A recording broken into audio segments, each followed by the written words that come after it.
Salut à tous, aujourd'hui on est parti pour le 1181e épisode de l'After Zap Image et on va débuter avec le premier résultat de cette 15e journée de Ligue 1. C'était hier soir au stade Félix Bollaert à Lens. Le Racing recevait le SCO Angers. Les Lensois qui avaient besoin de réagir après la déroute du week-end dernier face au stade brestois.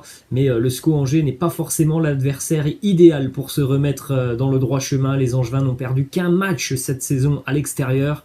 C'était à Paris, dans des circonstances assez spéciales en toute fin de match, avec un penalty plus que litigieux. Encore une fois, le SCO hier a contrarié une équipe du haut de tableau de partout dans ce match, avec une première mi-temps globalement maîtrisée par les Angevins, avant que le Racing revienne avec de bien meilleures intentions en seconde mi-temps. Mais sur le match, c'était un nul logique et plutôt un match sympa à suivre. Ouverture du score angevine juste avant la mi-temps, signé Sofiane Bouffal, l'égalisation Gaël Kakuta à la reprise de la seconde mi-temps. Quelques minutes plus tard, c'est Florian Sotoka qui va donner l'avantage au Racing avant que Romain Thomas n'égalise d'une tête à 20 minutes de la fin du match. Une petite statistique sur le Racing Club de Lens, toujours des matchs très sympas à suivre et des matchs prolifiques en termes de buts, puisqu'il n'y a que les matchs des Girondins de Bordeaux qui ont produit plus de buts que ceux du Racing Club de Lens. 51 buts inscrits lorsque les Girondins jouent depuis le début de saison, contre 47 pour le Racing Club de Lens. Une déclaration de l'entraîneur lensois Franck Hez qui nous dit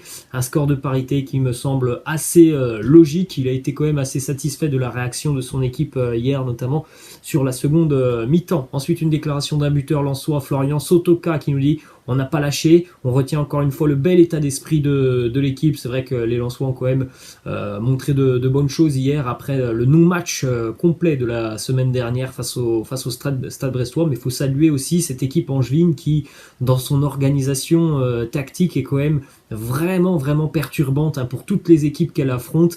C'est vraiment compliqué de contrecarrer cette défense angevine qui est très solide. Ensuite, on enchaîne les amis avec quelques statistiques sur des buteurs qui sont en difficulté cette saison, alors que la saison passée tout allait bien pour eux. On a Tino Kadewere, 10 buts l'année dernière, toujours aucun but inscrit cette saison. Burak Yilmaz, 16 buts la saison passée, seulement 2 pour le moment. Arkadiusz Milik, c'était 9 buts la saison passée, pour le moment c'est 1 but. Kevin Volland, 16 l'année dernière pour 3 cette année. Et Terem Moffi, 14 l'année dernière pour seulement 2 petits buts. On enchaîne du côté de Paris et on a plusieurs déclarations du côté de Paris, notamment d'Andrel Di Maria qui était l'invité hier de Roten sans flamme sur RMC. Andrel Di Maria qui se dit prêt à tout pour jouer du côté de Paris et avoir une place dans le 11 titulaire. Il nous dit je suis prêt à jouer en milieu de terrain, je veux jouer et être toujours dans le 11. Parfois j'y suis, parfois non, mais l'important c'est d'être toujours au top et de faire le maximum pour que l'entraîneur ait une option en plus. Et après, c'est à lui évidemment de décider avec le staff technique. Il décide comment organiser l'équipe et mon seul objectif c'est d'être à 100%. C'est quand même un état d'esprit irréprochable pour Andrel Di Maria, parce qu'avec l'arrivée de Léo Messi, depuis quelques semaines, il est un petit peu relégué, notamment sur le banc de touche parfois, et il a aussi l'opportunité d'évoluer à un autre poste qu'il connaît, mais qu'il ne côtoyait plus déjà depuis quelques années du côté de Paris. Autre déclat de Andrel Di Maria qui nous dit quand on a évidemment ces 3 joueurs là devant, ça en devient normal qu'ils soient sur le terrain. Ils sont obligés de les mettre sur le terrain. Évidemment, il nous parle de Messi, Mbappé et Neymar. Il nous dit aussi, j'ai déjà prouvé à Madrid que je pouvais jouer au milieu de terrain. C'est à l'entraîneur de choisir. J'adore jouer avec la balle dans les pieds. Et quand je jouais au milieu, j'étais très heureux. Je veux toujours être dans le 11, à voir si Andrel Di Maria sera finalement donc intronisé au milieu de terrain. Ça fait quelques matchs maintenant que Mauricio Pochettino a pris cette décision. Ensuite, il nous parle aussi de son avenir du côté de Paris. Andrel Di Maria nous dit « J'ai une année en option, on verra avec le club si je peux rester une année de plus. Je suis parti en mauvais termes du Real Madrid et de Manchester. Si je dois quitter le Paris Saint-Germain, je veux quitter le club par la grande porte. » C'est un joueur qui a un comportement irréprochable, qui s'est montré très régulièrement décisif avec le Paris Saint-Germain.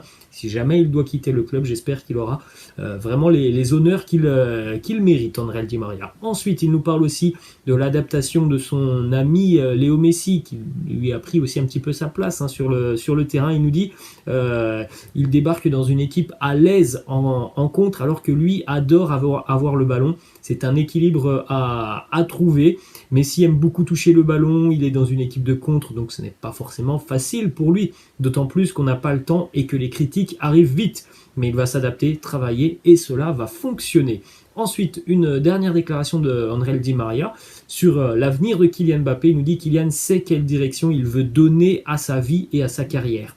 On aimerait qu'il ne parte pas et qu'il reste, mais c'est son choix. C'est un choix personnel, c'est un régal de jouer avec lui. Toujours du côté de Paris, la déclaration de Leonardo qui répond à la rumeur Zinedine Zidane et qui répond aussi à la rumeur de Mauricio Pochettino du côté de Manchester United. Et il nous dit on n'a pas envie que Mauricio quitte le club. Il n'a jamais demandé à partir et aucun club ne nous a contactés par rapport à lui. On a beaucoup de respect pour Zinedine Zidane, pour ce qu'il a fait en tant que joueur et en tant qu'entraîneur, mais je peux vous affirmer très clairement qu'il n'y a aucun contact et qu'aucune rencontre avec lui n'a eu lieu. Ensuite, on se dirige les amis du côté de l'Espagne et on jette un coup d'œil au groupe retenu par Xavi, l'entraîneur du FC Barcelone, pour le gros match côté catalan.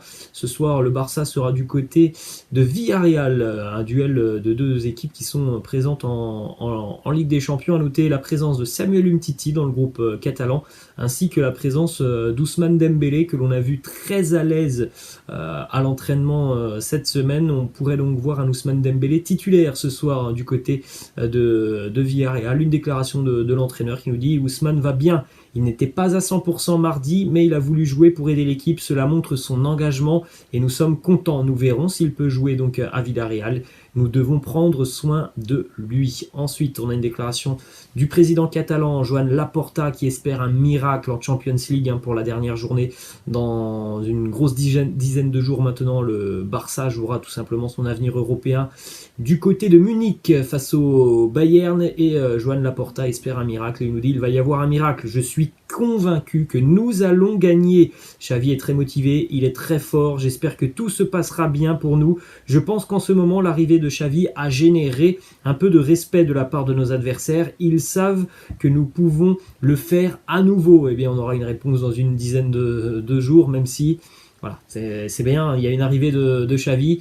Je ne suis pas sûr que Xavi va révolutionner le Barça en l'espace de 15 jours quand on connaît l'écart qu'il y a déjà depuis quelques années entre le Bayern et le Barça. Ensuite, on a une information mercato puisque le Barça s'intéresse de près à l'ailier espagnol Ferran Torres, le joueur de Manchester City. Selon plusieurs médias espagnols, le club Blaugrana a déjà sondé le joueur espagnol qui est d'accord pour rejoindre le FC Barcelone. Maintenant, il faudra trouver un accord avec Manchester City. Pep Guardiola, lui aussi, ne s'opposera pas à un départ de Ferran Torres. Direction Madrid, maintenant, le Real va affronter le FC Séville demain. Quelques petites informations en ce qui concerne l'infirmerie des merengues. Fede Valverde sera prêt pour affronter le FC Séville, alors qu'il est peu probable que l'on voit Eden Hazard.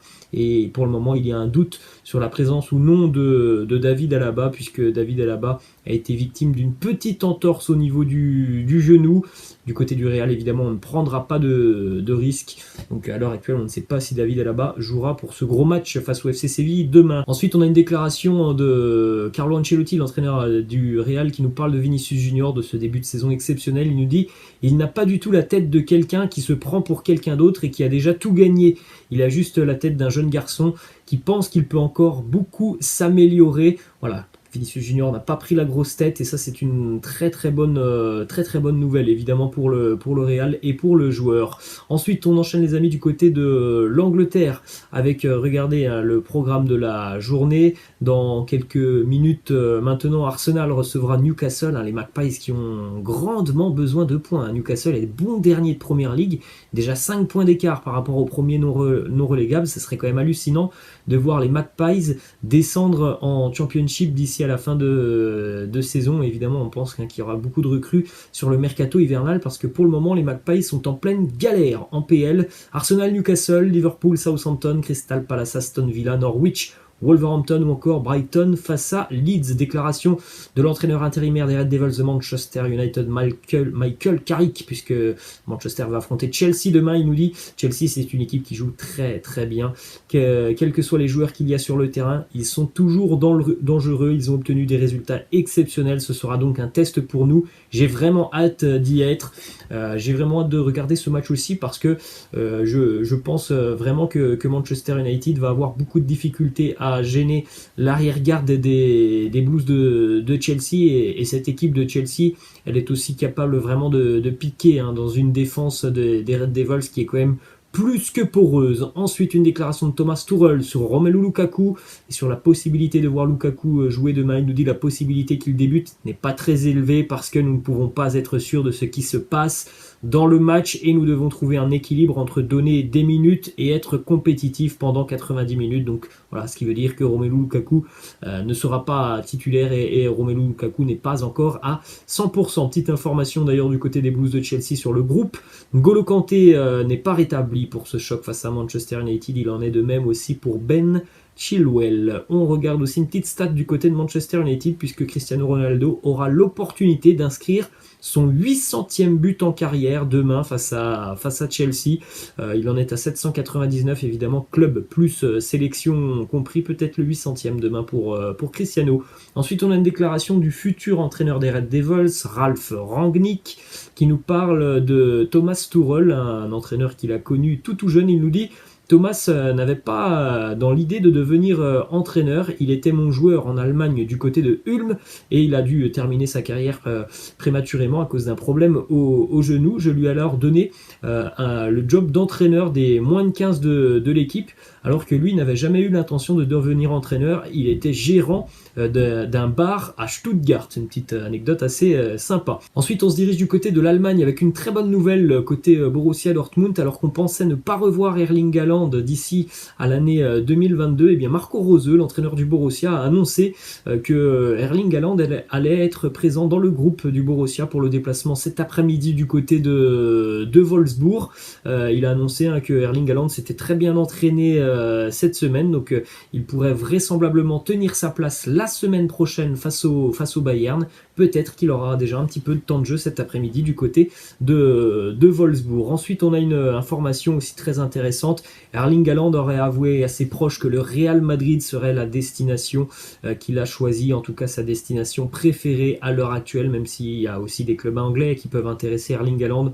En tout cas, pour lui, dans sa tête, il penche plutôt pour le Real Madrid. Son agent aussi, Mino Raiola, avait sorti cette déclaration il y a quelques jours en disant oui, Haaland aime beaucoup l'Espagne, il aime beaucoup sa maison en Espagne, le style de vie espagnol. Et on va terminer les amis avec une information qui concerne le Mondial 2022.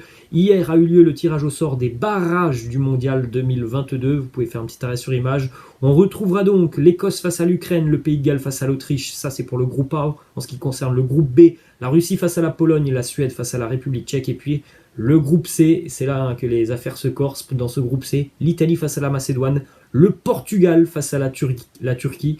Donc vous l'avez compris, l'Italie et le Portugal sont dans la même voie, ce qui veut dire qu'une de ces deux nations ne participera pas au Mondial 2022. Alors évidemment, avant de penser à une finale, eh bien, il faudra aussi que l'Italie élimine la Macédoine et que le Portugal élimine la Turquie, ce qui ne sera pas simple. Mais on peut d'ores et déjà dire que soit l'Italie, soit le Portugal ne sera pas au Mondial 2022, ce qui serait assez dingue quand même pour notamment l'Italie qui n'a déjà pas participé au dernier mondial. Et puis ça serait assez dingue aussi en ce qui concerne le Portugal, puisque si jamais le Portugal n'est pas présent au mondial, eh bien peut-être que Cristiano Ronaldo au final ne jouera pas une dernière Coupe du Monde, et ça serait quand même vraiment Décevant évidemment pour le monde du football. Petite déclat pour terminer de Fernando Santos, le sélectionneur portugais, qui est convaincu que sa sélection remportera son match face à la Turquie et remportera aussi sa finale. Fernando Santos qui nous dit qu'il faut bien se préparer pour avoir un bon niveau au mois de mars. Je suis totalement convaincu qu'on sera au mondial. Et bien on verra ça dans quelques mois maintenant. Voilà les amis, la fin de cet After Zap Image. J'espère que ça vous a plu. N'hésitez pas comme d'habitude à lâcher un petit pouce bleu. Je vous laisse et je vous dis à la prochaine. Ciao.